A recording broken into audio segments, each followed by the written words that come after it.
Assalamu alaikum. My name is Hania Valli. I'm a final year dental student from Ziauddin Dental College.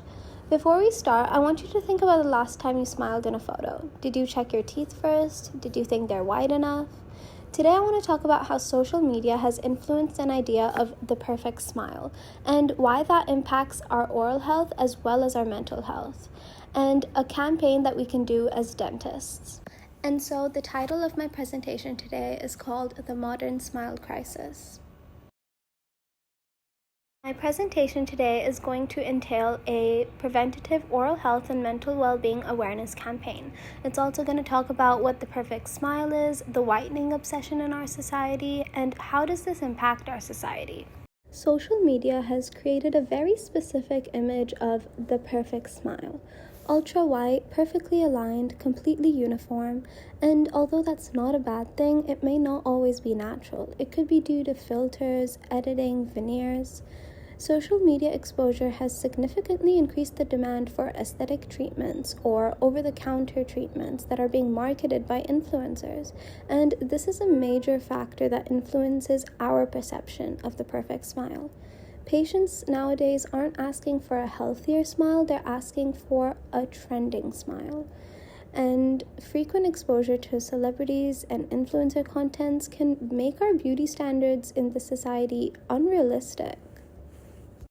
Teeth whitening is the most commonly requested aesthetic procedure, followed by veneers and Hollywood smile treatments. And on top of that, over-the-counter whitening products that are being marketed all throughout social media are used without supervision or in excessive quantity and frequency. Nowadays, whiter than natural has become the new goal and aesthetic and beauty standard, which isn't sustainable at all. Let's talk about how this impacts our oral health and our mental health. So when whitening becomes an obsession and a habit instead of a one-time procedure, this can cause some whitening-related adverse effects such as tooth sensitivity, transient hypersensitivity, and gingival irritation due to the contact with peroxide that's in whitening treatments. So now, how does this impact our mental health? On social media, we're constantly comparing ourselves to others. Seeing edited images normalizes unrealistic smile ideals. So even after whitening treatments, people may still be dissatisfied. And the problem isn't the treatment, it's the expectation.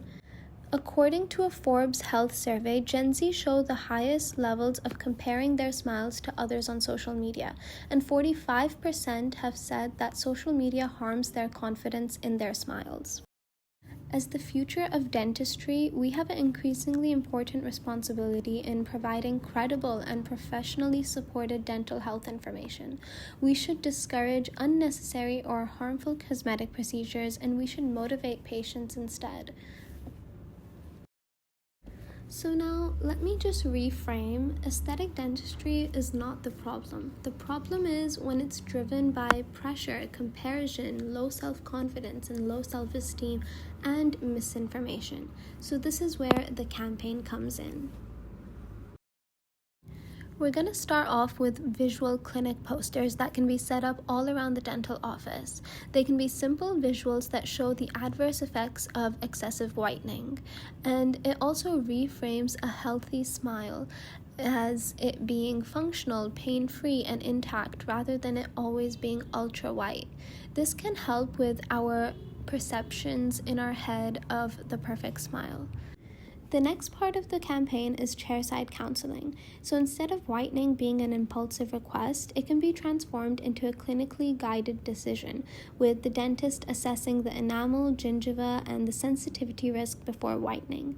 The dentist can also educate the patients about what natural tooth color looks like and how it varies from person to person. This can also build the trust between a patient and a dentist. The next part of our campaign is by using social media to our advantage. So we can make short evidence-based posts that counter the viral information about whitening, and instead of rejecting aesthetics, we can shift the narrative.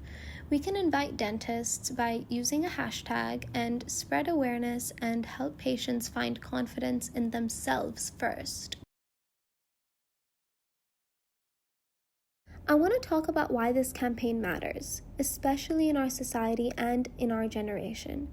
Protecting enamel, pulp, and gingival health can be done by reducing unnecessary or excessive cosmetic interventions. We can also prevent avoidable sensitivity and anxiety that can be due to whitening or aesthetic overuse. We want to support our patients' well-being and mental well-being by reducing appearance-based comparison and smile insecurity, as well as obviously protecting our patients' oral health. Professionally indicated whitening can improve confidence, but the issue arises when whitening becomes a repeated response to social pressure rather than a clinical need. And that concludes my presentation today on the modern smile crisis. Wanting a beautiful smile is not wrong, but a healthy smile should never be sacrificed for cosmetic perfection and at the cost of our self-esteem. Thank you all for listening.